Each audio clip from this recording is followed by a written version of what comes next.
를 보게 되어지면 이 에스겔은 바벨론 포로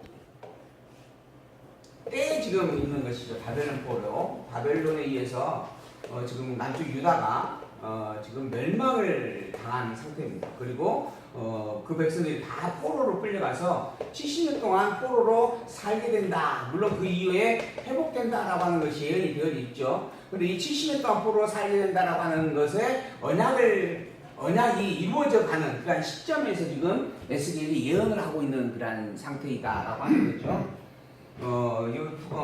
하나님께서 다윗을 세우셨고 왕으로 세우셨고 그다음에 언약 백성 선민의 나라를 세워 주셨습니다. 그러나 여로보암과 르호보암으로 말미암아 르호보암의 그 시대에 이 나라가 둘로 쪼개졌고 그리고 이 여로보암은 721년 아수르에 의해서 멸망을 당하였습니다.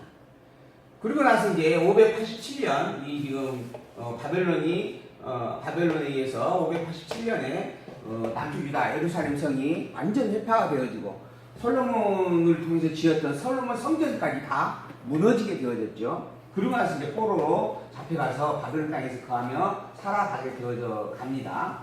이 시점에 지금 에스겔을 보내가지고 에스겔로 하여금 지금 예언을 하게 하는 그런 말씀입니다.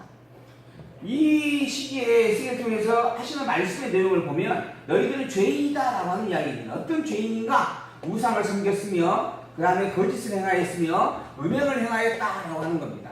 그래서 너희들은 죄인이다, 죄 덩어리다라고 이야기를 하는 거죠. 그리고 난 다음에 그러므로 말미암아 내가 너희들을 진노한다. 그리고 진노한다라고 한 대로 내가 너희들을 지금 진노하는 것이다 라고 이야기를 해주고 있습니다.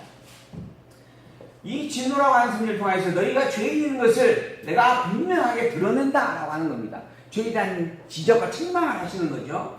그리고 난 다음에 그 죄인인 것을 깨달아 알게 하고 다시 너희들을 회복해 주었을 그때 이 회복되어진 그 시절에 살면서 다시는 입으로 이 모든 것들 내가 살고 있는 이 모든 것들이 어떤 것으로도 자랑하지 못하게 하겠다라고 말씀을 하고 있는 거죠. 그게 오늘 또 우리가 보았던 내용이고 그 내용이 사실 이 앞주에도 제가 보여드렸던 내용입니다. 그게 에스겔서에 있어서 이 에스겔서 전체를 이해하는 너무 중요한 의미가 담겨져 있다 여겨져서 제가 오늘 고르다 보니까 또 그게 골라졌더라고요. 그래서 다시 한번 묵상을 해보자라고 해서 제가 보여드렸던 부분입니다. 그리고 난 다음에 이제 실제로 이제 회복을 해주시죠. 구원을 해주시고 보호를 해주게 되어집니다. 그때 이 백성들 하여금 그것이 자기의 자랑이 아닌 오직 하나님의 찬양만 되게 한다라고 하는 거죠. 그렇게 성령에 가시는 그러한 내용을 담고 있는 부분 속에 오늘 본문은 너희들이 어떤 죄를 지었는가 라고 하는 것을 밝혀주는 그러한 말씀이 기록되어 있습니다. 그래서 에스겔 8장에 있는 말씀이고요. 흩뜨고 모으심에 대한 예언의 말씀 가운데 있어서 남유다 포로 당시에 있는 부분입니다. 이 시대에 우리가 꼭 이렇게 자주 등장하는 인물들이니까 한번 살펴봐야 될 부분. 요시야 왕, 여호아스, 여호야김, 그 다음에 시드기야. 이 여호야김은 여호야김이라고 하죠. 바벨론에 37년간 감옥에 있다가 풀려난다라고 하는 그 사건의 주인공입니다.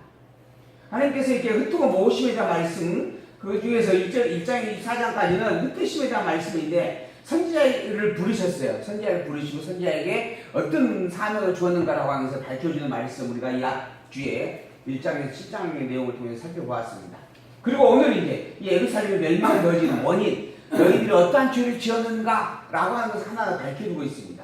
그리고 이어서 예루살렘을 어떤 방식으로 멸망시키는가라고 하는 것을 이야기해주게 되어지는데요. 제가 조금 이제 좀 작은 부분이지만 좀 요약을 해보았습니다. 흩으시고 모으시는 하나님의 흩으심에 대한 예언의 말씀이고 모으심에 대한 예언의 말씀은 다음 시간에 우리가 살펴볼 겁니다. 이 흩으심의 말씀 가운데서 첫 번째 선지자의 소명과 예언, 예루살렘 멸망 원인, 멸망하는 방법. 오늘 본문은 멸망의 원인인 내용들을 다루어집니다. 우상죄로 인하여서 멸망한다, 불신의 죄로 인하여서 멸망한다, 거짓죄로 인하여 너희들을 멸망시킨다, 그리고 너희들의 행음죄로 인하여 멸망되게 하는 것이다 라고 하는 이야기입니다. 우상죄로 인한 진노에 의한 말씀, 그리고 실제로 멸망을 선포하고요, 불신죄에 대한 책망과 그로 인해서 멸망을 선포하고, 거짓죄에 대해서 구체적으로 밝혀줘요. 너희들이 이런 죄 지었지 않느냐 하는 겁니다. 그리고 또 그에 대해서 멸망을 선포하고, 행음에 죄에 대한 내용을 구체적인 비유를 들어서까지 설명을 해줍니다. 그리고 그에 대해서 하나님께 진노하신다라고 하는 것을 선포해주는 말씀이죠. 그렇게 멸망되어질 원인에 대해서 밝혀준 하나님께서 그러면은 어떠한 방법으로 멸망시킬 것인가? 이것까지도 구체적으로 미리 다 에스겔 선지자를 통하여서 예언으로 선포하고 보여주게 합니다. 그래서 이 예언되어진 내용을 우리가 살펴보면은 주로 어떤 시대냐면은 여호야김, 여기 여호야김 왕 시대에 바벨론에 의해서 2차 침략이 일어나요. 첫 번째 여호야김 606년에 바벨론이 처음으로 침략을 해옵니다. 그러고 나서 이제 다니엘과 세 친구를 포로로 잡아갔죠. 그러고 난 다음에 여호야김 왕 마지막 때 11년 되어지는 그 마지막 때 다시 쳐들어와서 여호야김을 폐기시키고 그리고 여호야긴을 왕으로 세워놓습니다. 그랬다가 3개월 만에 여호야긴을 다시 바벨론 포로로 끌고 가게 되어지죠. 이때가 지금 2차 침략 시기에 일어난 사건들입니다. 그때 지금 이 597년에 이 2차 포로가 2차 침략이 일어나는 시기에 예언하는 내용들이 많이 담겨 있고요. 그리고 난 다음에 마지막 이 12기가 왕 여호야김 12기가 11년 이게 지금 587년이에요. 이때 하나님의 임재하신 말씀이 또 많이 담겨져 있습니다. 그게 이제 오늘 본문 내용 속에 하나하나 기록이 되어질 건데요. 이러한 내용들을 통하여서 하나님께서 왜 유다를 치고 진노하시는가 그리고 그렇게 하시는 의미와 목적이 무엇인가 이것을 하나 밝혀주게 되어지는 거죠. 그러한 내용을 아주 우리가 이렇게 요약을 해보면 이렇게 요약을 할 수가 있어요. 너희들이 지은 죄가 이런 죄가 있다 하고 구체적으로 이제 이상으로 보여주는 겁니다. 이거는 이제 본문을 통해서 우리가 직접 확인하면서 이런 내용으로 하나님께서 에스겔 통하여서 멸망이라는 원인과 멸망하는 방법을 선포하구나 하셨구나. 그래서 때리신다라고 흩으신다라고 하는 것을 명백하게 밝혀주고 계시는구나. 이렇게 밝혀주시는 이유와 의미가 뭔가? 이게 우리가 찾고자 하는 거예요. 이러한 사건들은 성경을 읽어보면 너무 분명하게 다 기록이 되어져 있습니다. 문제는 이러한 사건들 자체를 구체적으로 알고자 하라고 하는 것에 의미가 있는 게 아니고 그런 구체적인 지적되어지는 말씀들을 왜 하시는가? 라고 하는 거죠. 왜 하는 걸까요? 하나님께서 하나님이 하셨다는 걸 알게 하나님이 하셨다는 걸 알게 뭘 하게 하셨다는 거예요? 지금 하고 계시는 그거 너무 근본적인 부분으로 가버린 부분의 내용이고 이 본문을 통하여서 우리가 먼저 살펴볼 수 있는 부분 너희들이 이르기는 죄가 있다라고 하는 지적이에요. 그 죄로 인하여서 내가 너희들을 때리겠다라고 하는 말씀이거든요. 이러한 섭리를 구체적으로 드러내 주시는 이유가 뭔가 하는 거예요. 내가 여호와인 줄 알게. 그렇죠. 본문에 분명히 나옵니다.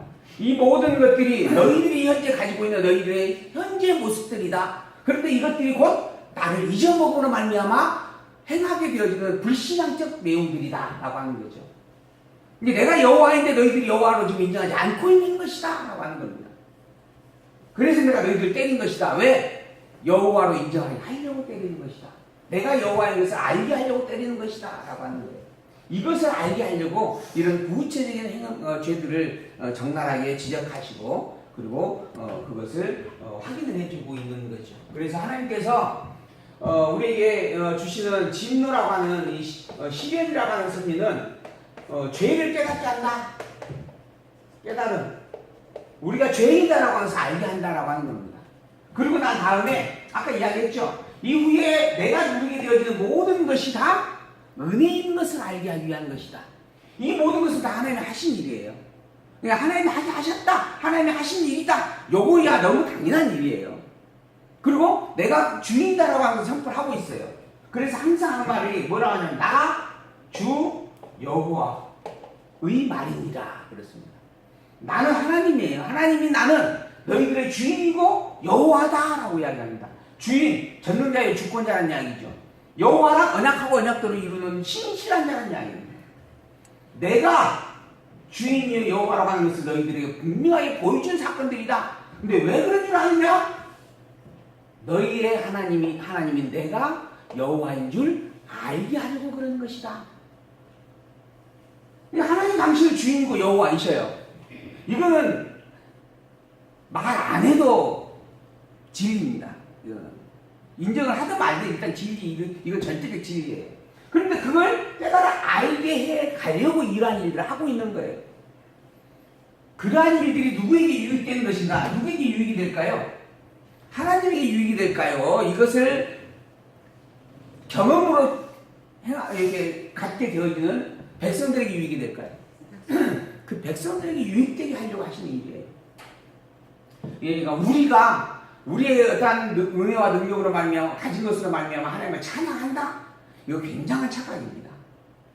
하나님이 당신이 그런 존재임을 나로 하여금 맛보며 누리며 그것으로 말미암아 기쁨과 평안을 누리게 하려고 그러한 것들을 이렇게 맛보게 하시는 것이고 누리게 하시는 것이고 나로 하여금 있게 하시는 일들이지, 내가 무엇을 가지고 내가 여호와 하나님을 찬양을 드리고 영광을 돌릴 수 있다라고 하는 부분들은 그러므로 말미암아 하나님의 영광이 더 커지고 채워진다라고 하는 그러한 의미를 부여한다라고 하는 것은 참으로 어불성설입니다.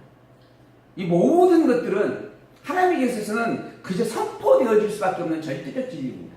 그러나 그것이 우리에게 주시는 이유가 뭔가? 우리로 하여금 직접 체험하여서 그것의 참됨을 맛보고 그 참된 진리 안에 거하게 하기 위한 것이다 라고 하는 걸 우리가 새겨보면서 백성들의 범죄의 모습들을 우리의 현재의 모습과 한번 비교하면서 생각해 보시기를 소망하고 말씀을 살펴보도록 하겠습니다.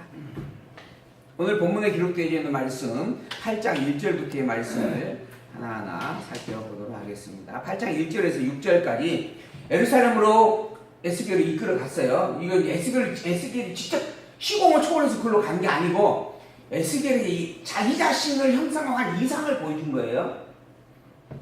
그리고 에스겔이 지금 자기의 이상 속에서 자기 모습이 예루살렘에 가 있는 것을 보게 되는 겁니다. 제6년 6월 5일에 나는 집에 앉았고 유다 장로들은 내 앞에 앉아 있었어요. 유다 장로들이 자기를 찾아와 있었다라고 하는 거죠. 자기는 집이 바벨론 그발강가 근처에 지어놓은 집에 앉아 있었다라고 하는 거고요. 근데 여호와의 권능이 거기서 내게 임하기로 내가 보니 불같은 형상이 있어서 그 허리 모양은 불같고 허리 이상한 광채가 나서 반석 같은데 그가 손 같은 것을 펴서 내 머리털 한 모순을 잡으며 주의 신이 나를 들어서 천지 사이로 올리시고 여호와 이상 가운데에서 나를 이끌어 예루살렘으로 가서 안뜰로 들어가는 북향 한 문에 이르시니 거기는 투기의 우상, 그 투기를 격발케 한 우상의 자리가 있던 곳이었다. 그곳으로 우상이 놓여져 있는 자리로 자기를 데리고 갔다라고 하는 겁니다. 그러면서 너 눈을 떠서 한번 보아라 라고 이야기하는 거예요. 뭐가 보이느냐? 우상이 보입니다 라고 이야기할 수밖에 없겠죠. 하나님께서 이야기하는 거, 이보다 더 큰 가증한 일을 내가 또 보게 될 것이다. 그리고 7절에서 18절 장로와 여인과 제사장들이 가증한 그 일들을 하나하나 지적을 하게 되어집니다. 그가 나를 이끌고 뜰 문으로 데려갔어요. 그래서 봤더니 구멍이 하나 나 있었어요. 그래서 이 담을 헐라, 그 구멍이 나 있는 그곳에 향해서 그 담을 헐어버려라 라고 이야기를 해서 헐었어요. 그때 문이 하나 나옵니다. 그러니까 아주 감추어진 비밀 공간이 있었던 거예요. 그곳에 들어가 보았더니 그들이 거기에서 행하는 가증한 악을 보게 되어지게 되는 거죠. 가장 곤충과 가증한 짐승과 이스라엘 족속의 모든 우상이 그 속에 다 있었어요. 이 말은 실제로 또 솔로몬 성전에 그러한 우상이 앉혀 있었다라고 하는 기록도 있습니다. 그러나 지금 이상으로 보여주는 부분이니까 이건 추작을 해서 보여주는 것으로 우리가 이해할 수 있겠죠. 실제로 예루살렘 성과 솔로몬에게 짓게 했던 솔로몬 하나님의 성전 안에는 이러한 우상들이, 각종 우상들이 가득 차 있었다라고 하는 것을 보여주고 있는 겁니다. 특이의 우상만 있었던 게 아니고 아주 모든 가장 각색의 곤충을 본딴 우상들, 짐승을 본딴 우상들, 이스라엘 족속의 모든 우상들이 그 사면 벽에 다 그려져 있었고, 또 그 중에는 장로 70명이 앉아가지고 그곳에서 우상을 섬기고 있었다라고 하는 겁니다. 그래서 12절 또 내게 이르시되 인자의 이스라엘 족속의 장로들이 각각 그 우상에 방한 어두운 가운데서 행하는 것을 내가 보았느냐. 그들이 이르기를 여호와께서 우리를 보지 아니하시며 이 땅을 버리셨다 하니라. 장로들이 우상을 섬기고 있는데요, 왜 우상을 섬기는지 물었어요. 그랬더니 장로가 뭐라 한 줄 아세요? 여호와께서 우리를 보지 아니하시며 이 땅을 버렸기 때문에 누굴 섬기는 거예요? 우상을 섬긴다는 겁니다. 우리가 여호와 하나님을 안 믿고 싶어서 안 믿는 게 아니다. 내가 그렇게 기도해도 묵묵부답이시고 응답 안 해주시고 보이지도 않고 나를 이제는 버리고 떠나본 것 같다. 그래서 내가 우상을 차선책으로 택한 것이다 하는 이야기를 핑계로 말한다라고 하는 겁니다.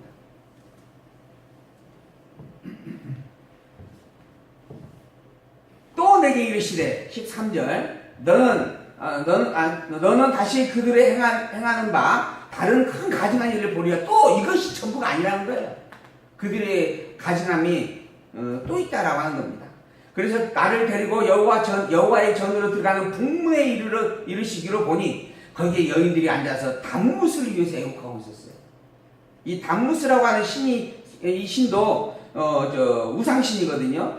봄에 식물을 생육케 한다라는 뜻을 가진 수메르인들이 섬기던 우상신이었다. 이렇게 주석에 기록이 되어 있더라고요. 그러니까 이제 그 단무신을 향해서 여인네들이 풍부함, 부귀영화를 주십사라고 빌면서 통곡하고 있었다 이 이야기입니다. 이 우상숭배를 하고 있는 거예요. 여인네들이 장로도 우상숭배를 하고 있고 여인네들도 우상숭배를 하고 있고 모든 백성들이 다 범죄하고 있었다 이런 이야기죠. 15절 그가 또 내게 이르시되 인자야 내가 그것을 보았느냐 너는 또 이보다 더 가증한 일을 볼 것이다. 이것이 다가 아니다.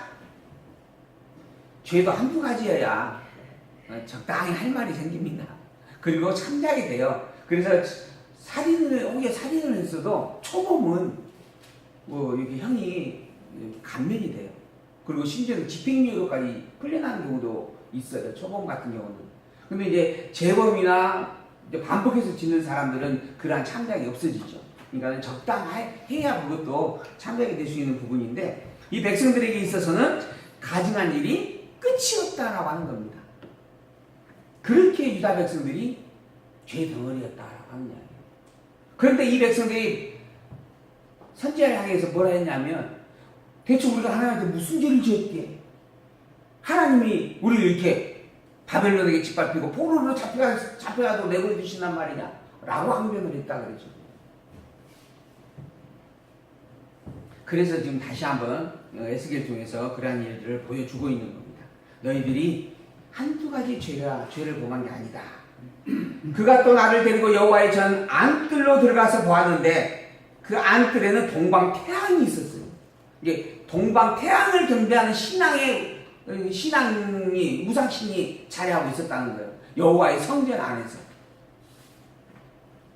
17절 또 내게 이르시되 인자야 내가 보았느냐 유다 족속이 여기서 행한 가증한 일을 적다 하겠느냐 묻는 거예요. 이런 상황인데 그들이 행한 이 범죄가 적다라고 감히 말할 수 있겠느냐? 나는 죄 짓지 않았다라고 감히 말할 수 있겠느냐? 근데 말을 해요. 왜 그럴까요? 분명히 A와 B가 재판장에 끌려갔어요. 둘 중에 하나는 살인자입니다. 근데 둘 다 나는 아니다 그래요. 나는 아니다. 그거는 한쪽이 속이려고 하는 거죠. 근데 이 백성들은 속이려고 하는 정도가 아니라 아예 그게 죄인지도 모르고 있는 거예요. 그래서 더 참 반성의 기미조차 없는 아주 처참한 그러한 죄 덩어리다라고 이야기하게 되어지는 겁니다. 그러므로 18절 나도 분노로 갚아 아껴보지 아니하고 긍휼을 베풀지 아니할 것이다. 내가 이들을 아끼지 않고 내가 이들에게 진노를 퍼붓겠다. 여호와님께서 하시는 말씀이에요. 그들이 큰 소리로 내 귀에 부르짖을지라도 내가 듣지 아니할 것이다. 하나님께서 말씀하시는 겁니다. 예루살렘의 범죄, 우상의 범죄가 극심했었다라고 하는 거죠. 그래서 내가 그들을 때리고 멸하겠다. 이 말씀이 9장에서 10장에 다시 한번 계속 이어져 가게 되어집니다. 9장 1절에서 11절 관할하는 자들을 명하여 성읍을 진멸하겠다. 내가 이들을 다 멸망시키겠다 라고 이야기하는 부분입니다. 그가 또 큰 소리로 내 귀에 외쳐 가라사대 이 성읍을 관할하는 자들로 각기 살육하는 기계를 손에 들고 나오게 하라 하시더라. 칼을 들고 사람을 죽이는 기계들을 들고 나오게 했다는 거예요. 그래서 이 유다와 예루살렘을 멸망시키겠다라고 하는 겁니다. 왜? 그들의 죄가 너무나 넘쳐나기 때문이죠. 유다 족속이 여기서 행한 가증한 일을 적다 할 수 없기 때문에 그러는 겁니다.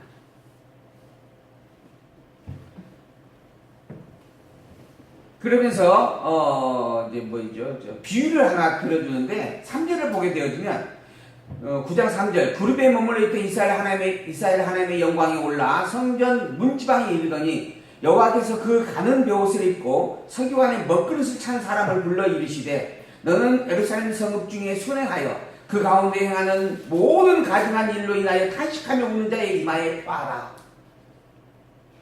하시고 나의 듣는데 또 그 남은 자에게 이르시되 너희는 그 뒤를 쫓아 성읍 중에 순행하며 아껴보지 말며 긍휼을 베풀지도 말고 쳐서 늙은 자와 젊은 자와 처녀와 어린아이와 부녀를 다 죽이되 이마에 표 있는 자에게는 가까이 말라. 하나님께서 먹그릇을 찬, 목수가 옆에 이제 먹줄을 하나 차는 주머니가 있어요. 근데 이러한 이상을 보여주면서 그 사람을 불러가지고 이 성중에서 가증한 일로 인하여 탄식하고 우는 자에게는 이마에 표를 해놓아라 하는 겁니다. 그리고 그 표가 없는 자들은 살점없이 인정사정 보지 말고 다 죽여버려라. 누구에게 하는 이야기일까요? 이스라엘 백성들이 하는 이야기입니다. 하나님의 선민이라고 칭함받는 그 백성들에게 이 이야기는 사실은 열방들에게나 했어야 할 이야기예요. 근데 하나님의 백성이라고 칭함하는 그들을 향해서 하나님이 직접 선포하고 있는 말씀입니다. 왜? 그들의 우상의 죄가 너무너무 넘쳐났기 때문이다라고 하는 거죠. 그러자 8절 그들이 칠 때에 내가 홀로 있는지라 엎드려 부르짖어 가로되 오호라 주 여호와여 예루살렘을 향하여 분노를 쏟으시오니 이스라엘 남은 자를 모두 멸하라 하시나이까. 이 상태라면 살아남을 자가 누가 있습니까? 그 정도로 처참한 모습이 된다는 이야기죠. 그대로 하나님께서 이 모든 이 백성들을 때리신다고 한다면 살아남을 자 한 명도 없겠습니다. 과연 그렇게 하려고 하시는 겁니까? 너무 좀 놀라고 다급해서 선지자가 하나님께 기도하는 겁니다. 그러자 그가 내게 이르시되 이스라엘과 유다 족속의 죄악이 심히 중하여 그 땅에 피가 가득하며 그 성읍에 불법이 찼나니 이는 그들이 이르기를 여호와께서 이 땅을 버리셨으며 보지 아니하신다 합니다. 그들이 하는 거예요. 여호와께서 우리를 버렸고 그래서 우리가 어쩔 수 없이 범죄한 거 아니냐, 우상을 섬긴 거 아니냐, 우리를 하나님을 대신할 존재를 찾아갈 수밖에 없었지 않았겠느냐, 그렇게 대답을 하고 있다는 거죠. 그게 참으로 망령된 일이다 하는 거죠. 그러므로 10절 내가 그들을 아껴보지 아니하며 긍휼을 베풀지 아니하고 그 행위대로 그 머리에 갚겠다 하는 겁니다. 하나님께서 그래서 진노하시는 것이다.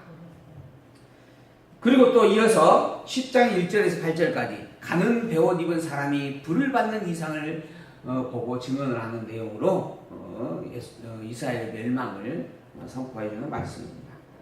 내가 보니 그룹들 머리 궁창에 보석 같은 것이 나타나는데 보좌의 형상 같았어요. 아주 화려한 보석의 빛이 빛나는 보좌가 하나 있었어요. 하나님의 보좌 같은 형상을 본 거죠. 하나님의 가는 베옷 입은 사람에게 일러가라 사대 너는 그룹 밑바퀴 사이로 들어가서 그 속에서 숯불을 두 손에 가득히 움켜가지고 성읍 위에 흩어라. 숯불이 있어요. 그 숯불을 두 손으로 가득히 움켰어요. 움킬 수 있어요? 인간에게는 불가능해요. 그러니까 이 존재가 인간이 아니라 하나님의 사자라 이런 뜻이에요. 그러니까 하나님의 사자에게 그렇게 심판의 불을 안겨주었다 이런 이야기입니다. 그걸 비유로 지금 보여주고 있는 내용이에요. 그래서 그가 내 목전에 들어가서 내 목전에서 그렇게 하려고 들어갔다라고 하는 거죠. 그래서 9절에서 22절 그 그룹의 모습과 성전을 떠나려는 하나님의 영광에 대해서 증언을 하고 있는데 내가 보니 그룹들 곁에 네 바퀴가 있는데 이 그룹 곁에도 한 바퀴가 있고 저 그룹들 곁에도 한 바퀴가 있고 이제 그러한 하나님의 사자의 현재의 모양을 이상으로 정확하게 구체적으로 에스겔이 보게 되어지는 겁니다. 그런데 그의 얼굴을 보니까는 네 면이 있어요. 14절 그룹들은 각기 네 면이 있는데 첫 면은 그룹의 얼굴이고 둘째 면은 사람의 얼굴이고 셋째는 사자의 얼굴이고 넷째는 독수리의 얼굴이었다. 속된 말로 제 상상으로 생각하면 사각형 모양의 얼굴인데 네 면 다 얼굴이에요. 그러니까 아주 귀한 우주인이에요. 우주인 속된 말로. 근데 한쪽은 사람 얼굴, 한쪽은 그룹의 얼굴, 천사의 얼굴, 또 한쪽은 독수리의 얼굴, 한쪽은 사자의 얼굴. 우리는 상상이 안 되는 모양입니다. 근데 그런 이상으로 하나님이 보여주시는 거예요. 그만큼의 하나님의 권세와 능력을 담고 아주 신기한 모습으로 에스겔에게 비춰주었다라고 하는 겁니다. 그래서 그 그룹들이 올라가니 15절, 그들은 내가 그발 가까이에서 보던 생물들이었다. 처음에 이 선지자로 부름을 받으면서 하나님의 사자를 보았을 때 그 모습을 다시 보게 되어졌다. 이제 이들도 하나님의 사자다 이런 이야기입니다. 그걸 지금 다시 에스겔이 지금 보게 되어졌다라고 하는 거예요. 그런 하나님의 영광스러움과 그런 권세를 가진 하나님의 사자들을 다시 한번 분명히 보면서 그 사자에게 주어진 하나님의 섭리가 무언가? 불의 심판이다라고 하는 겁니다. 우상을 섬기며 성전을 죄의 소굴로 만들어버린, 우상의 소굴로 만들어버린 예루살렘과 이스라엘을 향하여서 심판을 하시겠다라고 하는 하나님의 권능을 너무너무 분명하게 보여주고 있는 섭리였다라고 하는 겁니다.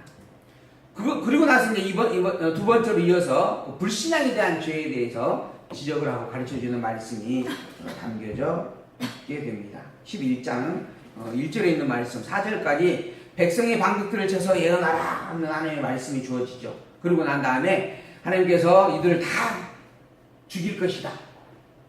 왜 그러는가? 하나님의 말씀의 율법을 어기기 때문이다 라고 하는 이야기가 5절에서부터 나옵니다. 11장 5절을 보면요, 여호와의 신이 내게 임하여 가라사대 너는 말하기를 여호와의 말씀에 이스라엘 족속아 너희가 이렇게 말하였도다. 너희 마음에는 일어나는 것을 내가 다 아노, 마음에서 일어나는 것을 내가 다 아노라. 너희가 이 성읍에서 많이 살육하여 그 시체로 거리에 채웠도다. 그러므로 나 주 여호와가 말하노라. 이 성읍 중에서 너희가 살육한 시체는 그 고기요 그 성읍은 그 가마려니와 너희는 그 가운데서 끌려 나오리라. 이스라엘 백성들이 성중에서 행하면서 사람을 죽이고 피 흘리고 범죄한 일들이 비일비재했다라고 하는 겁니다. 그러한 것처럼 너희들이 이제 죽을 때가 되어졌다라고 하나님께서 이야기를 하고 있는 내용이죠. 나 주 여호와가 말하노라. 8절 너희가 칼을 두려워하니 내가 칼로 너희에게 임하야겠다. 너희가 실제 사람을 죽이면서 칼을 또 무서워하는데 그 칼로 내가 너희들을 죽이겠다. 너희를 그 성읍 가운데서 끌어내어 타국인의 손에 붙여 너희에게 벌을 내리리니 너희가 칼에 엎드려질 것이라. 내가 이스라엘 변경에서 너희를 공문하리니 너희가 나를 여호와인 줄 알리라. 내가 너희들이 행한 그대로 죽게 할 것이고 그때에 그것을 경험하면서 너희들이 바로 아하 하나님이 여호와였구나 라고 하는 것을 깨닫게 되어진다 라고 하는 이야기입니다. 그걸 알려고 그걸 알게 하기 위하여 너희들에게 칼로 진노하겠다라고 하는 거죠. 11절 이 성읍은 너희 가마가 되지 아니하고 너희는 그 가운데 고기가 되지 아니하리라. 내가 너희를 이스라엘 변경에서 공문하리니 너희가 나를 여호와인 줄 알리라. 내가 내 윤례를 행치 아니하며 규례를 지키지 아니하고 너희 사면에 있는 이방인의 규례대로 행하였느니라 하셨다. 이스라엘 백성들이 하나님의 법은 버려버리고 이방인들이 행하는 윤례와 법을 따라 행하였다라고 하는 겁니다. 그로 말미암아 하나님께서 그들을 변경해서 공문하겠다. 이 성에서뿐만 아니라 이 성 밖으로 다 끌어내가지고 바벨론에 끌고 가서 또는 변방으로 끌고 가서 그곳에서 신문하고 공문하겠다. 그러므로 말미암아 너희가 나를 여호와인 줄 알게 될 것이다. 언약한 것을 반드시 이루는 자라고 하는 것. 너희들에게 진노를 선포한 그 선포대로 너희들을 반드시 진노하겠다라고 하는 그러한 말씀을 다시 한번 확인을 해주고 있는 내용이죠. 14절에서 21절 여호와께서 백성을 회복시키고 우상 숭배자는 보응하겠다라고 하는 말씀을 다시 한번 또 선포해주고 있습니다. 여호와의 말씀이 내게 임하여 가라사대 인자야 예루살렘 거민이 너희 형제 곧 너희의 형제와 친속과 이스라엘 온 족속을 향하여 이르기를 너희는 여호와에서 멀리 떠나라. 이 땅은 우리에게 주어 기업이 되게 하시는 것이라 하였나니 그런즉 너는 말하기를 주 여호와의 말씀에 내가 비록 그들을 멀리 이방인 가운데로 쫓고 열방에 흩었으나 그들이 이른 열방에서 내가 잠깐 그들에게 성소가 되리라 하셨다 하라. 예, 하나님께서 이스라엘 백성들을 다 그 땅에서 쫓아내고 가나안 땅에 쫓아내고 열방 가운데 포로로 끌려가게 하겠다. 그러나 그 포로로 끌려간 그 나라에서 성소가 되어져서 그 백성들을 잠깐 보호해 주겠다. 그게 70년이라고 하는 기간입니다. 그리고 난 다음에 다시 예루살렘 땅으로 돌아오게 하는 거죠. 그러니까 완전히 그들이 다 죽고 멸망되어지는 게 아니고 그곳에서 성소가 또 되어지겠다. 여기 이 성소라고 하는 말이 있는데 하나님의 성전이거든요. 성소. 그러니까 하나님의 거룩한 처소를 가리키는 겁니다. 근데 이 하나님의 거룩한 처소를 하나님은 가나안 땅을 주었어요. 그리고 젖과 꿀이 흐르는 가나안 땅이라고 그랬습니다. 그리고 가나안 땅 안에 예루살렘을 두었어요. 그리고 예루살렘 안에 성전을 주었어요. 그래서 이제 이 성전이라고 하는 부분을 성소다 이게 또 약칭해서 칭함이 되어지죠. 이게 하나님이 보호하고 그하고 함께하는 곳이다 이런 이야기입니다. 그러한 징표가 되어지는 거죠. 그 안에서는 살인을 한 자도 그 안에 들어가서 뿔을 잡고 살기를 구하며 살려주게 되어 있습니다. 이런 법이 있었죠. 그런데 그런 성소가 이제 다 무너졌어요. 가나안 땅도 무너졌고 예루살렘도 무너졌고 솔로몬 성전도 무너져 버렸어요. 그럼 성소가 없어졌는가? 이들이 다 갈대아 땅 바벨론으로 포로로 끌려갔습니다. 근데 포로로 끌려간 그 갈대아 땅 그곳에서 하나님이 이들의 성소가 되어주겠다라고 말씀을 해요. 즉 이곳에서 하나님이 이 백성들을 보호한다라고 이야기를 해준다라고 하는 거죠. 그렇다고 한다면 이 성소의 참 의미가 무엇이겠는가? 눈에 보이는 땅덩어리인가? 아니면 건물인가? 아니면 하나님 당신이 함께하는 것인가? 하는 이야기예요. 이게 구약에서 지금 말씀하고 있는 내용입니다. 근데 이제 대부분 이스라엘 백성들, 유대인 같은 경우는 이 성전에 목숨을 겁니다. 그 성전이 하나님 당신이 직접 있는 곳이다. 이렇게 생각을 해서 그 성전을 사수하기 위해서 목숨을 걸어요. 그래서 지금 이제 예루살렘이 그렇게 전쟁터에 휩쓸려 있는 거죠. 근데 실제로 하나님의 성경의 섭리를 보게 되어지면 성수라는 용어를 이렇게도 쓰기도 하신다라고 하는 거예요. 그래서 중요한 것은 하나님의 함께 하심. 이게 참 중요한 일이다 하는 거죠. 그 당시에는 그 성소에서 큰 일이 일어나고 그랬잖아요. 그러죠. 솔로몬 성전에서 모든 제사가 솔로몬 성전에서만 드리게 되어져 있죠. 이게 모세를 통해 주신 율법이에요. 그게 눈에 보이는 실제적 증거물인 거죠. 그게. 그러나 그것을 다 무너뜨려 하나님이 이 성수라고 하는 단어를 이렇게도 쓰고 계신다는 거예요. 이게 에스겔서에 와가지고. 그 의미를 우리가 새겨보자라고 하는 겁니다. 단순히 건물 자체가 본질이 아니다라는 거예요. 하나님 당신이 진정으로 함께하며 지키고 보호해 주신다라고 하는 것, 이게 성수의 참 개념이다라고 하는 겁니다. 그걸 이스라엘 백성들에게는 모형적 섭리로 눈에 보이는 현실 속에서 솔로몬의 성전을 준 거고, 나중에 수르바벨 성전을 또 회복을 해주죠. 그러나 그게 진짜가 아니고 참 성소를 드러내는 증거물이다라고 하는 겁니다. 그런데 이런 구약의 섭리를 벗어나 신약의 교회가 되어졌음에도 불구하고 교회 건물을 가지고 성소라 성전이다라고 칭하는 일들이 비일비재하다라고 하는 거예요.